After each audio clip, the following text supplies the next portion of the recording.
പിണറായി അയ്യപ്പനും അതേപോലെ തന്നെ വാസവൻ അയ്യപ്പനൊക്കെ ഇങ്ങനെ ഹോർഡിങ്സിൽ നിറഞ്ഞു നിന്ന് അങ്ങനെ ഒരു വിശാലമായിട്ടുള്ള പരിപാടി നടത്താനുള്ളതാണോ ശബരിമലയുടെ വികസനം എന്ന് പറയപ്പെടുന്നത്? ഇപ്പോൾ ഇന്നൊരു നേരിയ ഒരു ബദൽ സംഗമമൊക്കെ നടക്കുകയും ചെയ്തു. ശബരിമലയുമായി ബന്ധപ്പെട്ട് അതിന്റെ അടിസ്ഥാന സൗകര്യ വികസനവുമായി ബന്ധപ്പെട്ട് ആഗോള അയ്യപ്പ സംഗമം സർക്കാർ ഇന്നത്തെ ദിവസം നടപ്പിലാക്കിയിരിക്കുന്നു. സർക്കാരിന്റെ ഒരു നയപ്രഖ്യാപനം, കാഴ്ചപ്പാട് ഒക്കെ വ്യക്തമാക്കുകയും ചെയ്തു. നിങ്ങൾ ആദ്യം മുതൽ പറഞ്ഞിരുന്ന എന്തെങ്കിലും ഒരു കാര്യം വിശ്വാസികൾക്ക് എതിരായ പ്രഖ്യാപനം ഉണ്ടാകുമെന്നോ അതുമായി ബന്ധപ്പെട്ട് ചർച്ച ചെയ്യാൻ പോകുന്നത് യുവതീ പ്രവേശനമാണോ എന്നോ തുടങ്ങിയ ചോദ്യങ്ങളൊക്കെ അസ്ഥാനത്തായില്ലേ? സർക്കാർ അവിടുത്തെ അടിസ്ഥാന വികസനവുമായി ബന്ധപ്പെട്ട ഒരു സംഗമം നടത്തി അത് പൂർത്തീകരിക്കുക മാത്രമല്ലേ ചെയ്തത്? തീരുന്ന സമയത്ത് ആ വിമർശനങ്ങൾ നിങ്ങൾക്ക് ഇപ്പോഴും ഉന്നയിക്കാൻ പാകത്തിന് നിൽക്കുന്നുണ്ടോ? മധു, ഒരു കാര്യം വളരെ വ്യക്തമായിട്ട് പറയാം. സർക്കാരിൻ്റെ ഇതിൻ്റെ പുറകിലുള്ള രാഷ്ട്രീയവും സർക്കാരിൻ്റെ ഇതിൻ്റെ പുറകിലുള്ള കൃത്യമായിട്ടുള്ള കച്ചവട അജണ്ടയും മനസ്സിലാക്കിക്കൊണ്ട് തന്നെയാണ് ഇതിനെക്കുറിച്ച് അന്നും എതിർത്തിരുന്നത്, ഇന്നും എതിർക്കുന്നത്, നാളെയും ഇത് ശരിയല്ല എന്ന് പറയപ്പെടുന്നത്. എന്താണ് അതിന് കാരണം? സർക്കാർ പറഞ്ഞത് എന്താണ്? ശബരിമലയുടെ വികസനവുമായി ബന്ധപ്പെട്ടതാണ് ഈ പ്രവർത്തനം, അയ്യപ്പ സംഗമം. ഞാൻ ചോദിച്ചോട്ടെ, കോടിക്കണക്കിന് രൂപ ഇന്ന് ഈ അയ്യപ്പ സംഗമത്തിൻ്റെ പേരിൽ ഇവർ ചെലവഴിച്ച് പമ്പയിൽ നിന്ന് നടത്തിയ ഈ പരിപാടിയിൽ എത്ര വികസന പദ്ധതികൾ ചർച്ച ചെയ്തു എന്ന് മാധു ഒന്ന് അന്വേഷിക്കൂ. ആ വികസന ചർച്ചകൾ എത്രത്തോളം പാസ്സായി എന്ന് അന്വേഷിക്കൂ. കേരളത്തിലൊരു സർക്കാർ നിലനിൽക്കുന്ന സമയത്ത് ആ സർക്കാർ വികസനം നടത്താൻ പന്തൽ കെട്ടി പൊതുസമ്മേളനം വിളിച്ച് വികസനം നടത്തിയ ചരിത്രമില്ല. മാധു ഒരു കാര്യം മനസ്സിലാക്കണം. 2015-2016 കാലഘട്ടത്തിൽ ആദ്യം സുപ്രീം കോടതിയുടെ തീരുമാനപ്രകാരം ഹൈക്കോടതിയുടെ മേൽനോട്ടത്തിൽ സിരിജകൻ കമ്മിറ്റിയും രണ്ടാമത് ജയകുമാർ കമ്മിറ്റിയും ഒരു പഠന റിപ്പോർട്ട് കൊടുത്തിരുന്നല്ലോ. എന്താ അതിനകത്ത് തീരുമാനമുണ്ടാകുന്നത്? അതിനുശേഷം 100 കോടി രൂപ ശബരിമലയ്ക്ക് കൊടുത്തല്ലോ. എന്തായിരുന്നു അത്? ആ ശബരിമലയ്ക്ക് കൊടുത്ത ആ സ്വദേശി ഭക്തി പദ്ധതിയുടെ ഭാഗമായിട്ട് കൊടുത്ത 100 കോടി രൂപയിൽ 50 കോടി രൂപ ലാപ്സായി പോയല്ലോ. സിംഗപ്പൂർ കമ്പനിയെ അത് ഏൽപ്പിച്ചതാണല്ലോ. പിന്നീട് ആ സിംഗപ്പൂർ കമ്പനിയെ വേണ്ടാന്ന് വെച്ചത് ഇതിൻ്റെ അടിസ്ഥാനത്തിലാണ്. പിന്നെ തിരുവനന്തപുരം എഞ്ചിനീയറിംഗ് കോളേജിന് അത് ഏൽപ്പിച്ചല്ലോ. ശിവഗിരി മഠത്തിൻ്റെ മാസ്റ്റർ പ്ലാൻ നശിപ്പിച്ച പോലെ തന്നെ ഇപ്പോഴും അത് നടക്കാതെ പോകുന്നല്ലോ. അത് കഴിഞ്ഞ് 5 കോടി രൂപ 2018 പിലിഗ്രിം സെൻറ്റർ നടക്കാൻ അഡ്മിനിസ്ട്രേറ്റീവ് തീരുമാനം വന്നതായിരുന്നല്ലോ. പിന്നെ എന്തുകൊണ്ടാണ് സർക്കാർ അത് റദ്ദ് ചെയ്യിച്ചത്? അതിനുശേഷം ഇപ്പോൾ ചോദിക്കട്ടെ, മുഖ്യമന്ത്രി തന്നെ ചെയർമാനായിട്ടുള്ള പെരിയാർ റിസർവും അതുപോലെ തന്നെ സ്റ്റേറ്റ് വൈൽഡ് ലൈഫ് ബോർഡുമൊക്കെ SDR കുറുപ്പിൻ്റെ നേതൃത്വത്തിൽ സുപ്രീം കോടതി പറഞ്ഞതനുസരിച്ച് വനം അളന്ന് തിട്ടപ്പെടുത്തി ശബരിമലയുടെ വനം സംരക്ഷിക്കണമെന്ന് പറഞ്ഞ കാര്യത്തിൽ 100 ചില്ലറ ഏക്കർ ഉണ്ടായിരുന്ന വനത്തിൽ 63 ഏക്കർ മാത്രമേ ഉള്ളൂ എന്ന് തിരിച്ചറിഞ്ഞതിന് ശേഷം അത് കൃത്യമായി കൈകാര്യം ചെയ്ത് കൊടുക്കാൻ മുഖ്യമന്ത്രി പോലും ചെയർമാനായിരുന്ന ഈ കാര്യങ്ങളൊന്നും ബോർഡൊന്നും തീരുമാനമെടുത്തിട്ടില്ല എന്നുള്ളതും ശബരിമലയിൽ നമ്മൾ കാണുന്നില്ലേ. അടിസ്ഥാന വികസനമായിട്ടുള്ള റോഡായിക്കോട്ടെ, തോടായിക്കോട്ടെ, പാലമായിക്കോട്ടെ, വെള്ളമായിക്കോട്ടെ, വെളിച്ചമായിക്കോട്ടെ, എന്ത് കാര്യമാണെങ്കിലും ഭക്തന് അടിസ്ഥാന സൗകര്യങ്ങൾ കൊടുക്കുന്നതിൽ പരിപൂർണമായി പരാജയപ്പെട്ട ഇടതുപക്ഷം അയ്യപ്പ സംഘം എന്ന് പറയപ്പെടുന്ന സംഗമം എന്ന് പറയപ്പെടുന്ന ഈ പരിപാടിയിലൂടെ ജനങ്ങൾ തിരസ്കരിച്ചില്ലേ? അയ്യപ്പന്മാർ തിരസ്കരിച്ചില്ലേ?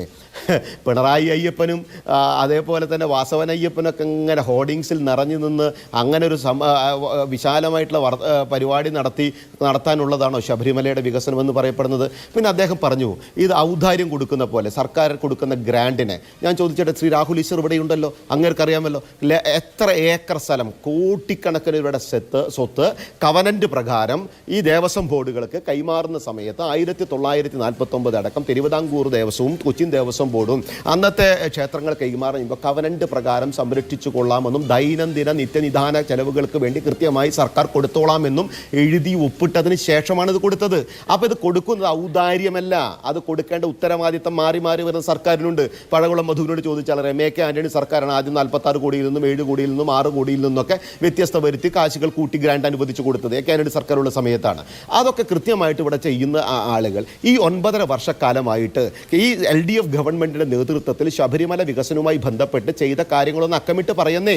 എന്തിന് നിങ്ങൾ കോടിക്കണക്കിന് ഒരു ലാബ്സ് ചെയ്തു? എന്തിന് നിങ്ങൾ അഡ്മിനിസ്ട്രേറ്റീവ് തീരുമാനം വന്ന ഒരു കാര്യത്തെ റദ്ദ് ചെയ്യിച്ചു?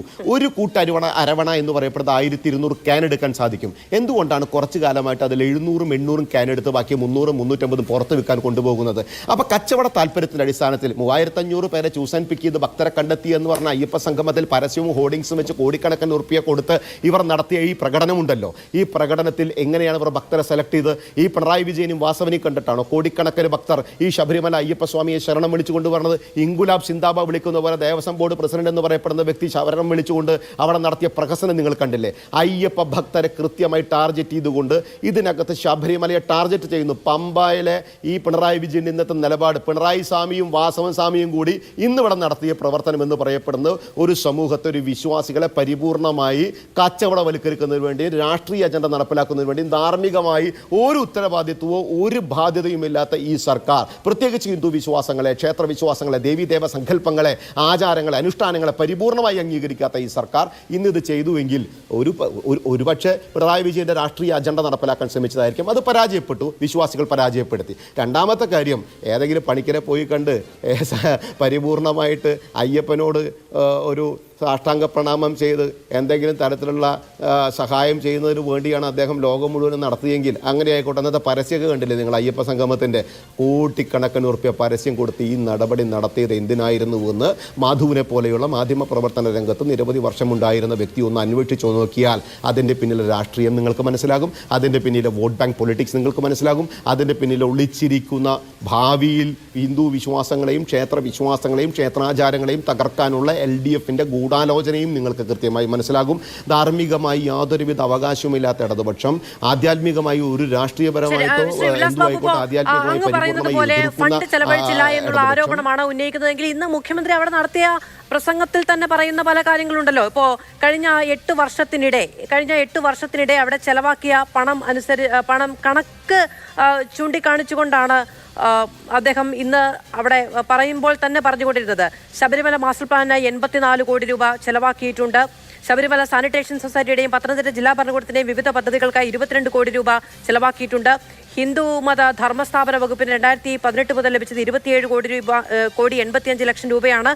തുടങ്ങി ശബരിമലയുടേത് മാത്രമല്ല മറ്റ് ഇടങ്ങളിലും തിരുവിതാംകൂർ ദേവസ്വം ബോർഡിന് 104 കോടി 40 ലക്ഷവും കൊച്ചിൻ ദേവസ്വം ബോർഡിന് 26 കോടി 38 ലക്ഷവും കഴിഞ്ഞ 8 വർഷത്തിനിടെ അനുവദിച്ചിട്ടുണ്ട്. കൂടൽമാണിക്യം ദേവസ്വത്തിന് കൊടുത്ത പണം, പത്മനാഭസ്വാമി ക്ഷേത്രത്തിന് 3 കോടി 47 ലക്ഷം രൂപ അനുവദിച്ചപ്പോൾ മാസ്റ്റർ പദ്ധതിക്ക് മാത്രം ശബരിമലയ്ക്ക് സർക്കാർ 106 കോടി രൂപ. ഇതൊക്കെ പറയുന്നുണ്ട്. ഇതൊക്കെ വെറുതെ പറയുന്ന അക്കങ്ങൾ മാത്രമാണ് എന്നാണോ BJPയുടെ ആരോപണം? 100% ഞാൻ കൃത്യമായിട്ട് പറഞ്ഞുതരാം. ഇന്ത്യൻ ഭരണഘടനയുടെ ആർട്ടിക്കിൾ 290A പ്രകാരം തിരുവിതാംകൂർ ദേവസ്വത്തിനും കൊച്ചിൻ ദേവസ്വം ബോർഡുകൾക്കും കൃത്യമായിട്ട് ഒരു നിശ്ചിത തുക 1949 തിരുവിതാംകൂർ കൊച്ചിൻ ഏകീകരണ ഉടമ്പടി പ്രകാരം അന്നത്തെ ദേവസ്വം ബോർഡുകൾ ഈ സർക്കാരിലേക്ക് ഇതൊക്കെ കൊടുക്കുന്ന സമയത്ത് കൃത്യമായി കൈകാര്യം ചെയ്തിട്ടുണ്ട്. പ്രാരംഭത്തിൽ 46.5 ലക്ഷം രൂപയായിരുന്നു. ഇതിൽ പത്മനാഭ സ്വാമി ക്ഷേത്രത്തിന് 6 ലക്ഷം രൂപയായിരുന്നു. വർഷങ്ങൾക്ക് ശേഷം 2004 അന്നത്തെ AK ആന്റണി തുക വർദ്ധിപ്പിച്ചു. കൃത്യമായി 80 ലക്ഷം രൂപയും 20 ലക്ഷം രൂപയും 90 ലക്ഷം രൂപയൊക്കെ വ്യത്യസ്തമായി വർദ്ധിപ്പിച്ചു. പിണറായി വിജയൻ ഔദാര്യം കൊടുത്തതൊന്നല്ല, അത് കൃത്യമായി എഴുതി വെച്ച ശൈലിയാണ്. പിന്നെ ഇദ്ദേഹം ചോദിച്ചോട്ടെ, ഞാൻ കേന്ദ്ര സർക്കാർ കൃത്യമായി പറഞ്ഞല്ലോ, ശബരിമല വികസനവുമായി ബന്ധപ്പെട്ട റെയിൽവേ വികസനത്തിൻ്റെ കാര്യത്തിൽ കൃത്യമായി നിങ്ങൾ സ്ഥലം എടുത്ത് കൊടുക്കുന്നതിൽ സർക്കാർ പരാജയപ്പെട്ടുവെന്ന് പിണറായി വിജയൻ തന്നെ ചെയർമാൻ ആയിരിക്കുന്ന വിവിധ ബോർഡുകൾ എന്തുകൊണ്ടാണ് കാലം 9.5 കൊല്ലമായിട്ട് ഇതുവരെ അന്വേഷിച്ച് കൊടുക്കാൻ സാധിക്കാത്തത്? വിശ്വാസികളുടെ കാര്യത്തിൽ എന്ത് തീരുമാനമാണ് ഇവരെടുത്തത്? എന്തിന്റെ അടിസ്ഥാനത്തിൽ പിത്തോടിയ എന്ന് പറയുന്ന സിംഗപ്പൂർ കമ്പനി ഏൽപ്പിച്ചിരുന്ന മാസ്റ്റർ പ്ലാൻ വികസനം സർക്കാർ അവകാശപ്പെടുന്നത്? നോക്കൂ, കാലാനുസൃതമായ മാറ്റങ്ങൾ ദൈനംദിന നിത്യനിധാന ചെലവുകൾക്ക് കൃത്യമായി കൊടുക്കണമെന്നുള്ള കവനന്റ് കൃത്യമായി ഇരിക്കെ ആ ഉടമ്പടി അങ്ങോട്ടും ഇങ്ങോട്ടും പരസ്പരമായി എഴുതി കൊടുക്കേ അത് പിണറായി വിജയന്റെ ഔദാര്യമല്ല, അത് കൃത്യമായി അതിന്റെ സർക്കാർ പറഞ്ഞോ? അത് പിണറായി വിജയനല്ല, പഴങ്കുളം മുഖ്യമന്ത്രി ആയാലും, ഉല്ലാസ് ബാബു മുഖ്യമന്ത്രി ആയാലും, രാഹുൽ ഈശ്വർ മുഖ്യമന്ത്രി ആയാലും, മാധു സജി മുഖ്യമന്ത്രി ആയാലും, പ്രകാശ് മാഷ് മുഖ്യമന്ത്രി ആയാലും ചെയ്യേണ്ട കാര്യം തന്നെയാണ്. ഒരു മാറ്റമില്ല. അത് കൃത്യമായി ചെയ്യണം. ഇടതുപക്ഷത്തിന്റെ ഒരു പുതിയ നയമല്ല പറഞ്ഞില്ലല്ലോ. വികസനത്തിന് കൃത്യമായി ചെയ്യേണ്ട കാര്യങ്ങൾ ചെയ്യുന്നതല്ലേ സർക്കാർ പറഞ്ഞതെന്ന് ചോദിച്ചുള്ളൂ. അത് മാധു പിണറായി വിജയനല്ല, ആര് മുഖ്യമന്ത്രി ചെയ്യാലും ചെയ്യേണ്ട കാര്യം തന്നെയാണ്. ചെയ്ത് തന്നെ ചെയ്യാതിരിക്കാനും പറ്റില്ല. പിത്തോടിയ എന്ന് പറയപ്പെടുന്ന ഞാൻ ഒരു കാര്യം കൊണ്ട് പറഞ്ഞോട്ടെ.